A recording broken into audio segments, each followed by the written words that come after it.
அஸ்ஸலாமு அலைக்கும் வரஹ்மத்துல்லாஹி வபரகாத்துஹு. தினமும் ஒரு ஹதீஸ். ரசூலுல்லாஹி ஸல்லல்லாஹு அலைஹி வஸல்லம் அவர்கள் ரமலானிலும் ரமலான் அல்லாத நாட்களிலும் 11 ரக்காத்துகளை விட அதிகமாக தொழுததில்லை என்று அன்னை ஆயிஷா ரதியல்லாஹு அன்ஹா அவர்கள் அறிவிக்கிறார்கள். நூல் புகாரி, ஹதீஸ் எண் 1147. அன்பிற்குரிய அல்லாஹுவின் நல்லடியார்களே, இந்த ஹதீஸிலிருந்து பல தகவல்களை நாம் பெற்றுக்கொள்ளலாம்.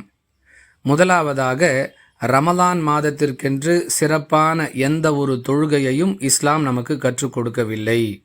ஏனென்றால் ரமலானிலும் ரமலான் அல்லாத காலங்களிலும் ரசூலுல்லாஹி ஸல்லல்லாஹு அலைஹி வஸல்லம் அவர்கள் இரவு தொழுகையை மட்டும்தான் தொழுதிருக்கிறார்களே தவிர ரமலானுக்கென்று எந்த ஒரு புதிய தொழுகையையும் தொழவும் இல்லை, நமக்கு கற்றுக் கொடுக்கவும் இல்லை.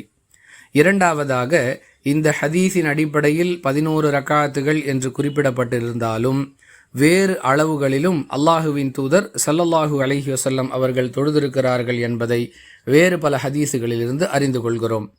மூன்றாவதாக, அல்லாஹுவின் தூதர் ஸல்லல்லாஹு அலைஹி வஸல்லம் அவர்கள் எதை நமக்கு கற்றுக் கொடுத்தார்களோ அதை விட்டுவிட்டு ரமலான் மாதத்திற்கென்று தராவீஹ் என்ற தொழுகையை உருவாக்குவது தெளிவான பித்அத் என்பதையும் அறிந்து கொள்ளலாம். புரிந்து நடந்து கொள்வோம். வாஹிரு தஅவானா அனில் ஹம்துலில்லாஹி ரப்பில் ஆலமீன். அஸ்ஸலாமு அலைக்கும் வரஹ்மத்துல்லாஹி வபரகாத்துஹு.